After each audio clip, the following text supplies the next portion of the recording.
자, 여러분 따라하세요. 은혜를 재앙으로 바꾸는 자. 오늘 저는 은혜를 재앙으로 바꾸는 자, 그런 제목으로 하나님의 말씀을 전하겠습니다. 미국의 시카고에 가게 되면 꼭 방문해 보라고 권하고 싶은 곳이 몇 곳이 있습니다. 가장 권하고 싶은 명사 가운데 하나는 휘튼 칼리지입니다. 이것은 미국의 복음주의자들의 본거지라고 할 만큼 아주 훌륭한 학교입니다. 위대한 전도자였던 빌리 그레이엄 목사님을 위한 빌리 그레이엄 센터도 그 학교 안에 있습니다. 이 명문 학교는 우리 휘튼 칼리지는 우리 박명권 목사님께서 대학원의 공부를 이 휘튼 칼리지에서 하셨습니다. 저는 세계 선교 대회 때문에 이 휘튼 칼리지를 여러 번 갔다 오게 되었습니다. 또 한 곳은 여러분이 잘 알려진 빌 하이버스 목사님이 섬기고 있는 윌로 크릭이라고 하는 교회입니다. 이 윌로 크릭도 시카고에서 한 40분 정도 떨어진 곳인데 가게 되면 아마 또 많은 것들을 배우게 되죠. 우리 온누리 교회가 이 윌로 크릭을 그대로 이제 모방해서 온누리 교회를 또 일들을 펼쳐나갔던 것을 봅니다. 또 한 것은 버락 오바마 전 대통령이 다녔던 트리니티 교회입니다. 아주 열정적이고 뜨거운 예배는 아주 감동입니다. 자, 미국 내에서는 아주 유명하고 영향력 있는 큰 교회인데 한국에서는 잘 알려지지 않는 교회 하나를 또 소개하고 싶습니다. 그 교회는 하몬드 제일 침례교회입니다. 시카고 시내에서 살다가 1시간쯤 가게 되면 있게 되는데, 이 교회는 눈에 띄는 것이 두 가지 특징입니다. 한 가지는 전 세계에서 교회 학교 아이들의 숫자가 가장 많습니다. 어디를 가나 아이들이 가득하죠. 또 한 가지 특징은 좀 유별납니다마는 이 예배당, 특별히 강대상이 아주 높습니다. 근데 강대상을 이렇게 여러분과 직접 이렇게 눈으로 맞이할 수 있도록 강대상을 그렇게 해놓은 것이 아니라 통유리로 막아버렸습니다. 물어봤습니다. 왜 강대상을 저렇게 통유리로 막습니까? 그랬더니 이렇게 말했습니다. 그것은 통유리가 아니라 방탄용 유리입니다. 그럼 왜 방탄용 유리로 강대상을 다 그렇게 다 막아버렸습니까? 이 방탄 유리로 감싸게 된 경우는 이러합니다. 오랫동안 이 교회를 섬겼던 잭 하일스 목사님께서 설교를 하실 때 철저한 인간의 죄 문제를 지적합니다. 인간의 죄가 얼마나 무서운 것인지, 하나님과의 관계성 속에서 이 죄 때문에 구원받지 못하는 문제들을 철저하게 다루는 것입니다. 자, 인간의 죄 문제를 계속해서 이야기를 하기 때문에 사람들이 시험을 받습니다. 마음이 삐딱한 사람들이 설교를 듣고 기분이 나빠가지고 목사님께 이렇게 얘기를 하는 것입니다. 내 죄를 어떻게 알았습니까? 목사님, 누가 내 죄를 알려준 겁니까? 막 화를 내기도 하고 그랬습니다. 그런데 어떤 교인이 총을 가지고 설교하는 목사님을 쏴버린 것입니다. 그것도 한 번이 아니라 2번입니다. 자, 이제 명중되지 않아서 목숨은 구했지만 이런 일이 있은 후에 장로님들이 결정을 하기를 안 되겠다, 설교단을 방탄용 유리로 가려버리자 한 것입니다. 저는 이 사연을 알게 됐을 때 적잖은 충격을 받았습니다. 방탄 유리로 보호한 것 때문에 충격을 받은 것이 아니라 이 목사님께서 인간의 죄 문제, 구원이 얼마나 중요한지를 계속해서 인간의 죄 때문에 하나님이 얼마나 분노하는지를 아느냐, 회개하라, 그래 예수 그리스도를 믿지 않으면 안 된다, 뜨겁게 간절히 이 복음을 외친 목사님의 모습이 떠올랐기 때문입니다. 여러분, 신앙의 첫걸음은 죄 문제 해결에 있습니다. 내가 구원받지 않으면 안 될 죄인임을 아는 것입니다. 그리고 죄인임을 인정하고 예수 그리스도를 나의 주 나의 하나님으로 영접하고 구원받는 것입니다. 그래서 오늘 밤 죽어도 내가 천국에 갈 수 있다. 그래서 구원의 확신을 갖는 것, 이건 신앙의 첫 단추로 대단히 중요한 것입니다. 여러분, 예수 그리스도를 영접했다고 하면 오늘 밤 죽어도 여러분 하나님의 나라에 갈 수 있음을 믿으시기를 바랍니다. 구원의 확신입니다. 근데 구원의 확신을 가진 이후가 중요한 것입니다. 구원받은 이후에 신앙의 두 번째 걸음. 왜 수많은 사람들이 예수 그리스도를 오래 믿는데 탄식할까? 안 변할까? 왜 그대로일까? 믿는 사람과 안 믿는 사람이 별 차이가 없지 않냐? 이런 고민들을 많이 얘기합니다. 오랜 세월 교회에 출석하고 은사를 경험하고 직분도 가졌는데 왜 내 성품은 변하지 않을까? 인격적인 성숙은 왜 오지 않는가? 왜 똑같이 세상의 사람들과 같이 불평불만하고 왜 그렇게 할까? 여러분, 구원 이후의 삶은 너무 중요한 것입니다. 왜 사람이 변화되지 않을까요? 왜? 그 이유는 무엇일까요? 사실 저는 성경적인 해답을 찾고 싶었습니다. 그 성경적인 해답은 어디에 있었느냐? 출애굽기와 민수기, 광야 교회 내에 있었습니다. 자, 노예가 변화되어 하나님의 자녀가 되고 종살이했던 척박한 사람들이 하나님의 장자가 되고 바로를 섬기던 우상 숭배자들이 거룩한 하나님의 백성이 되고 하나님 앞에 예배하고 하나님과 교통하는 이런 변화되어져가는 과정을 광야 교회 민수기는 우리에게 보여줍니다. 하나님이 우리에게 제시해주는 분명한 신앙의 목표와 방향, 그리고 우리의 사명을 광야 교회가 보여주죠. 자, 신앙생활은 막연한 것이 아닙니다. 아주 실제적이고 구체적인 하나님을 향한 긴 여정이 바로 신앙생활이죠. 죄인으로 출발했지만 의인이 되는 거예요. 아담의 족속이 예수 그리스도의 가족이 됩니다. 상실과 실패로 살던 노예들이 상속자가 되고 승리자가 되고 변화되는 놀라운 축복의 여정이 바로 신앙생활인 것입니다. 이 신앙생활의 여정에서 왜 잘 변하지 않고 왜 그대로일까 하는 거예요. 오늘 본문은 그것을 보여줍니다. 구원의 은혜를 받고 수없는 보호하심과 공급하심의 축복을 받고 홍해 바다를 건넜습니다. 구원의 기적을 경험했습니다. 그 다음에 계속해서 하나님 주신 축복 가운데에도 은혜를 재앙으로 바꿉니다. 탐욕에 찌듭니다. 자기를 위해 삽니다. 불평하고 불만합니다. 구원은 받았는데 삶의 변화가 일어나지를 않습니다. 왜 그럴까 하는 것입니다. 왜 그럴까? 왜 안 변할까 하는 것이죠. 자, 불평과 원망의 악한 말은 탐욕으로 번하고 그 탐욕은 우상숭배라고 결론을 내립니다. 결국은 나중에 도대체가 변하지 않기 때문에 출애굽한 다음에 2년이 지난 후에 하나님께서는 결단을 내립니다. 38년 동안 다시 광야 생활을 시키는 것이죠. 끝없는 유랑과 이를 통한 9세대의 진멸이라는 징계를 말씀하고 있습니다.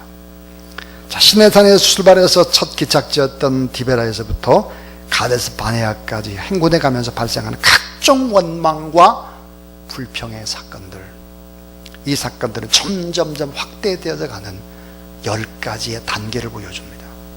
10가지. 아주 작게 시작을 합니다. 불평, 불만이. 디베라에서 원망의 사건은 민수기 11장 4절에 보면 다른 인종들이 탐욕을 품었다. 잡족들, 유대인이 아니라 잡족들이 결국은 탐욕을 품고 원망과 불평을 시작했다는 것입니다. 그래서 원망, 불평이 생기는 거예요. 그 다음에 나중에 이제 만나의 문제 때문에 불평이 터져 나옵니다. 거듭 그때는 백성들의 불평과 모세가 막 탄식을 합니다. 너무너무 마음이 불편합니다. 모세가 어떻게 탄식했을까? 이렇게 탄식했습니다. 이 모든 백성은 내가 배었나이까? 내가 그들을 낳았나이까? 어찌 주께서 내게 양육하시는 아버지가 젖 먹는 아이를 품듯 그들을 품에 품고 주께서 그들의 열조에게 맹세한 땅으로 가라 하시나이까? 이 모든 백성에게 줄 고기를 내가 어디서 얻으리까? 그들이 나를 향하여 울며 이르되 우리에게 고기를 주어 먹게 하라 하온즉. 자, 책임이 심히 중하여 나 혼자는 이 모든 백성을 감당할 수 없나이다. 주께서 내게 이같이 행하실진대 구하옵나니. 따라해 주세요. 내게 은혜를 베푸사 즉시 나를 죽여달라는 거예요. 내가 고난당함을 내가 보지 않게 하소서. 너무너무 힘듭니다. 저를 죽여주세요. 결국은 메추라기 때에 하나님께서 많은 것을 공급해 줍니다. 근데 탐욕의 무서움 때문에 또 많은 사람들이 징계를 받습니다. 미리암과 아론이 또 모세를 원망하고 불평합니다. 이게 아주 핵심의 지도부입니다. 핵심의 선지자의 대표라고 볼 수 있는 미리암, 제사장의 대표라고 볼 수 있는 아론이 또 모세를 공격합니다. 가나안 땅에 이제 보낸 12명 정탐꾼 가운데 10명이 또 부정적인 얘기, 불평, 불만을 털어놓습니다. 그 뒤로는 어떤 일이 벌어졌을까? 온 회중이 밤새도록 통곡하며 모세를 원망을 합니다. 여기서 끝나지 않습니다. 어떤 단계까지 원망을 하는가? 하나님의 구원 계획을 부정합니다. 출애굽의 역사를 뒤집습니다. 애굽으로 돌아가지 않은 거예요. 하나님께서 가장 신중하게 생각하는 것이 구원입니다. 출애굽입니다. 근데 애굽으로 가자는 거예요. 심지어 민수기 14장 3절에 보니까 하나님께서 여기까지 우리를 데려와서 칼에 쓰러지게 만드는 도다. 하나님이 우리를 죽게 만들었다는 거예요. 가장 중요한 출애굽을 부인하는 것입니다. 여기까지 인간의 무서운 탐욕과 무서운 우상 숭배가 여기까지 오게 된다 하는 것입니다. 자, 오늘 저는 세 가지 얘기를 드리려고 합니다. 자, 첫 번째 이야기는 왜 원망하고 불평을 할까 하는 거예요. 원망하고 불평하면 정말 신앙이 자라나지 않거든요. 왜 원망하고 불평을 할까 하는 거예요. 왜 변하지 않을까? 왜 성장하지 않을까? 왜 성숙하지 않을까? 왜 열매가 없을까요? 원망, 불평 때문입니다. 원망의 시작은 이스라엘 백성들이 출애굽을 할 때 하나님을 믿지 않는 불신자들이 섞여 들어와서 바로 그 행진에 대여했습니다. 함께 섞여 사는 믿지 않는 사람들이 먼저 불평, 불만, 원망을 시작했다. 성경은 얘기합니다. 그 후에 믿는 사람들이 배우게 되죠. 그리고는 하나님의 사람들도 하나님을 원망하는 대열에 가담하게 됩니다. 그러므로 이는 아주 중요한 결론 하나를 맺을 수 있습니다. 그게 뭘까? 원망이나 불평은 불신자들의 삶의 영역이다 하는 것입니다. 따라해 주세요. 원망과 불평은 불신자들의 삶의 영역이다. 그래서 불순의 범죄라고 하는 것은 안 믿는 사람이 하는 거예요. 시작이 구원받지 못한 사람이 한다는 거예요. 이방 사람이 한다는 거예요. 왜요? 구원받은 사람에게 오히려 고난이라는 것은 축복이고 오히려 성숙이고 오히려 더 잘되게 하는 것이고 하나님의 뜻이 있는데 왜 안 믿는 사람처럼 불평하고 불만하느냐 이거예요. 하나님의 큰 역사를 우리는 여러분 잘 모릅니다. 그러나 한 가지는 압니다. 잘 될 것, 결과가 좋을 것, 열매가 나타날 것 믿으시기 바랍니다. 왜 원망하고 불평할까요? 신뢰가 부족하기 때문입니다. 하나님을 신뢰하지 않아요. 또 하나 탐욕 때문입니다. 탐욕. 하나님의 크신 은혜를 잊어버렸기 때문에 그래요. 자, 노예 생활의 비참함과 속박의 생활에서 자유를 얻었습니다. 홍해 바다, 그 죽음의 바다에 살아났습니다. 그 엄청난 장엄했던 드라마를 잊을 수 없습니다. 근데 잊어버렸어요. 광야 가운데 처음 먹었던 만나의 경험이나 메추라기 고깃대의 기적이나 주님을 모르던 세월, 그 험악했던 세월, 그 세월로 돌아가고 싶어하는 어리석음, 왜 불평하고 불만을 계속할까? 이런 문제 때문이라는 거예요. 두 번째 생각해 볼 수 있는 것이 뭐냐? 따라하세요. 원망과 불평을 계속할 때 어떤 일이 생겨날까? 자, 원망과 불평을 계속할 때 어떤 일이 생겨날까 하는 거예요. 그것은 참 신앙이 생겨나지 않습니다. 원망과 불평을 계속할 때 어떻게 될까요? 염려가 쌓입니다. 두려움이 임합니다. 하나님이 없는 탐욕의 덫에 빠지게 되는 것입니다. 원망 불평의 결과라고 하는 것은 하나님과의 관계가 단절이 됩니다. 인간과의 관계가 단절이 되죠. 잘못된 영성이 뿌리를 내리게 됩니다. 영혼육이 병이 듭니다. 탐욕에 빠져서 자기를 위해 삽니다. 나중에 어떻게 될까요? 다시 광야 생활 38년을 다시 하는 거예요. 다시. 그래서 결국은 40년 동안 광야 생활을 하고 끝은 뭘까요? 탐욕의 무덤에 빠집니다. 결국은 죽는 것입니다. 이 원망과 불평은 영적으로 믿음이 성장하지 않게 하고 변화하지 않게 하고 정신적으로 불안과 초조와 두려움 속에 살게 하고 많은 스트레스 속에서 정서적으로 장애를 일으킵니다. 육체적으로 질병이 일어나기 시작하죠. 원망과 불평의 최대 피해자는 누구일까? 바로 나 자신입니다. 원망과 불평을 계속할 때 나 자신에게 직격 폭탄을 쏟는 것입니다. 다른 사람이 아니에요. 나의 자신 스스로를 파괴하는 무서운 자해 행위가 다른 사람을 원망하고 불평하는 것입니다. 자, 오늘 본문 속에서 원망과 불평의 시작은 믿지 않는 잡족이었지만 나중에 지도자 그리고 마지막은 하나님을 원망하게 되는 것이다 그랬습니다. 자, 이제 마지막 세 번째 얘기를 하려고 합니다. 이 세 번째 얘기는 어떻게 원망과 불평을 극복하고 어떻게 원망과 불평을 극복하고 성숙하게 아름답게 변화될 수 있을까 하는 것입니다. 인간의 탐욕이 얼마나 무서울까요? 보험금을 타기 위해서 가족도 살해야 합니다. 탐욕을 가지면 이러합니다. 여러분 참 깜짝 놀랄 만한 일이 하나 있습니다. 그것은 캄보디아 프놈펜의 가난한 빈민촌에서는 애들을 먹여 살 길이 없기 때문에 아이를 낳은 엄마가 아이한테는 젖을 조금 주고 이 모유를 내다가 파는 것입니다. 자, 모유를 사는 회사가 있습니다. 그 회사에 가게 되면 엄마가 이렇게 이제 기계를 가슴에다 댑니다. 그러면 이 기계가 닿는 순간 이제 쫙 이제 모유를 짜내는 것입니다. 냉동의 과정을 거쳐서 이 캄보디아의 가난한 빈민촌의 엄마에게서 짠 이 모유는 어디로 갈까? 미국으로 갑니다.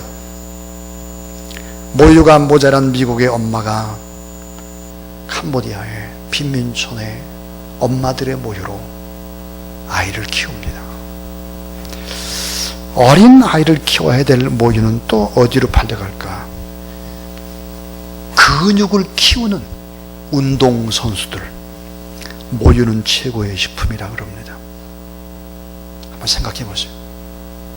소나 양이나 말처럼 젖을 짭니다. 자기 자식에게 먹여야 되는데 제대로 못 먹이는 것이죠. 인간이 소와 말과 양같이 착취하는 무서운 세상, 인권이 사라진 인간의 무서운 욕망을 봅니다. 가난이라고 하는 구조적인 악에 갇히게 되면 이런 엄청난 모습들이 우리의 지구상에서 우리의 가까운 선교사가 있는 곳에서 이런 일들이 벌어지고 있는 것입니다. 인간의 무서운 탐욕이 이런 엄청난 일들을 벌려내고 있는 것이죠. 자, 여러분 얼마나 감사하고 있습니까? 어떻게 살고 있습니까? 스스로 한번 돌아보십시오. 어떻게 원망과 불평을 극복을 하고 성숙하고 변화될 수 있을까 하는 것입니다. 원망과 불평이 결국은 탐욕 때문이고 하나님을 불신하는 죄악 때문이고, 탐욕은 사람들을 파멸시켜 나가는 마귀의 전략인 것입니다. 스스로 재앙을 부르는 행위가 원망과 불평이죠. 자, 민수기 11장 32절 33절 오늘 본문의 말씀. 백성이 일어나 그날 종일 종야와 그 이튿날 종일도 메뚜라기를 모으니 적게 모은 자도 10호멜이라. 그들이 자기를 위하여, 중요한 단어, 자기를 위하여입니다. 진영 사면에 펴두었더라. 고기가 아직 이 사이에 있어 씹기 전에 여호와께서 백성에게 대하여 진노하사 심히 큰 재앙으로 쳤다 그랬습니다. 자, 민수기 11장 34절은 이렇게 기록을 하죠. 그곳 이름을 기브롯 핫다아와라고 불렀으니 욕심을 낸 백성들을 거기서 장사함이었더라 그랬습니다. 기브롯 핫다아와 뜻이 뭘까요? 탐욕의 무덤입니다.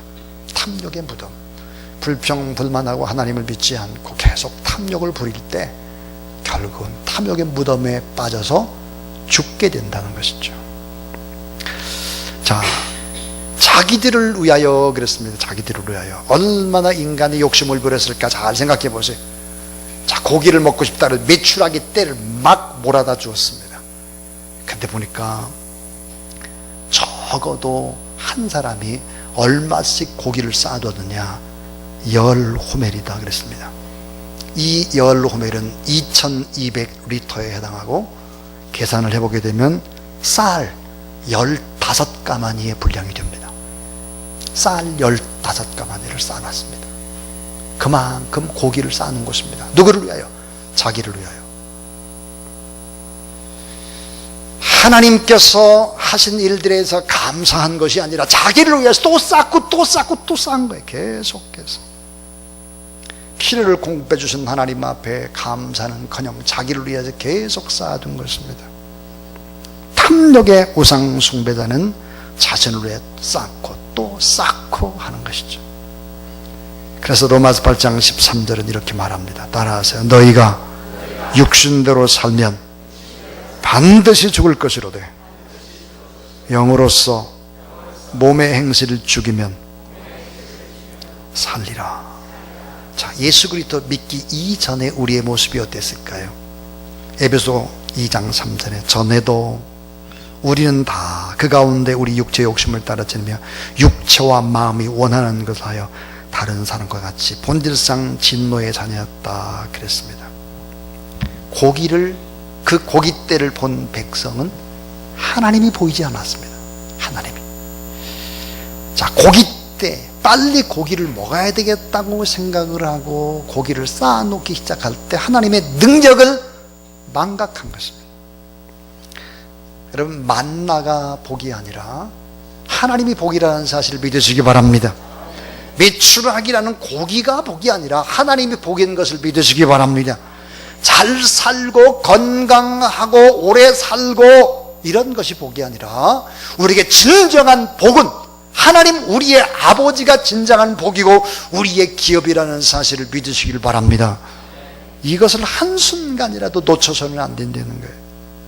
세상의 물질과 권세, 이게 소유한 것이 복이라고 착각을 하면 안 되는 것입니다.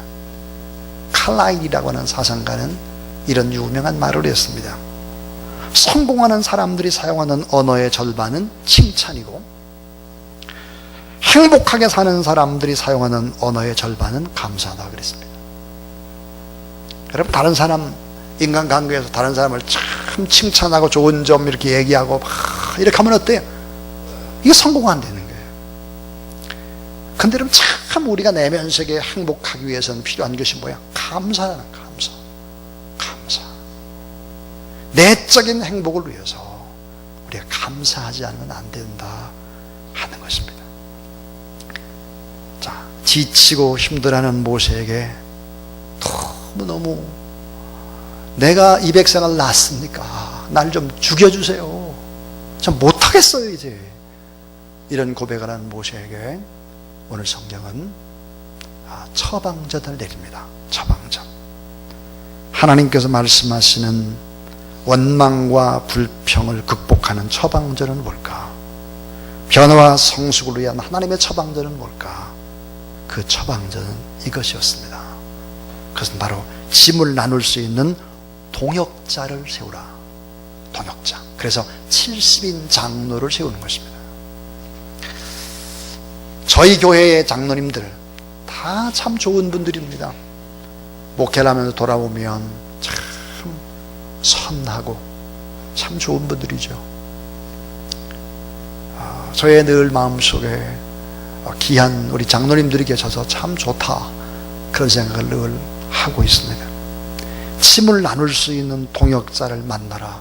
여러분 가운데 만남의 축복이 임하게 되길 주의 이름으로 축원합니다. 좋은 사람 만나야 합니다. 좋은 사람. 오늘 모세가 너무 지치고 힘들고 어려워할 때 짐을 나눌 수 있는 동역자를 세웁니다. 또 하나 있습니다.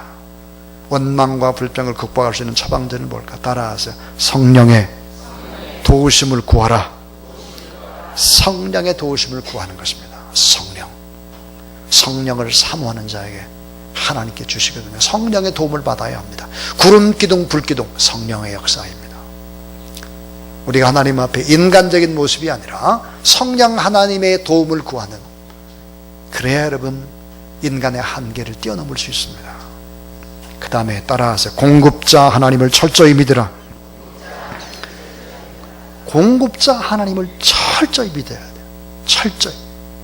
공급자 하나님을 철저히 믿고 일상에서 감사의 조건을 찾고 감사를 선포하라 하는 거예요.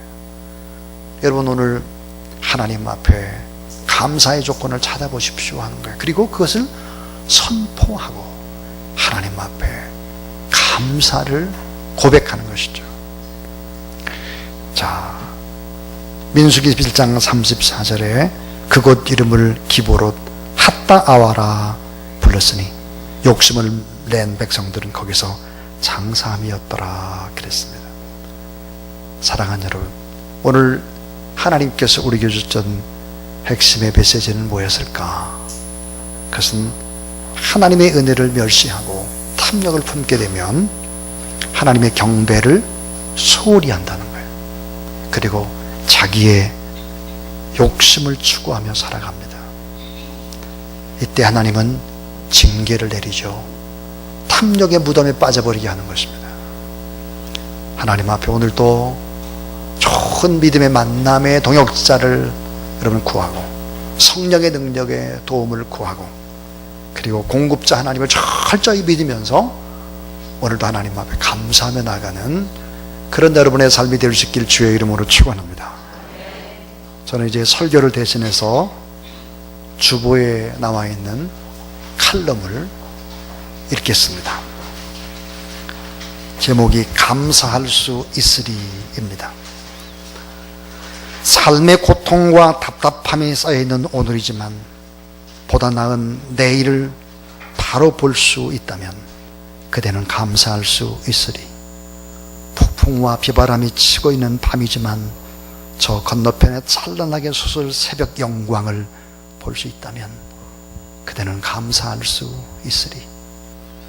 환경이 힘들게 만들고 때론 슬픔에 앙금이 있지만 슬픔 뒤에 그대를 기다리는 주님을 생각할 수 있다면 그대는 감사할 수 있으리. 원망과 불평이 마음을 짓누르고 있지만 그대를 만드시고 붙드시고 그대 속에서 하나님의 형상을 만들어 가시는 주님의 손길을 바라볼 수 있다면 그대는 감사할 수 있으리. 죽음과 슬픔, 저 건너편에 구원받은 그대를 영접하시고 거룩한 면류관을 준비하신 하나님, 하나님의 영광, 그 상급을 바라보는 안목이 있다면 그대는 오늘 감사할 수 있으리.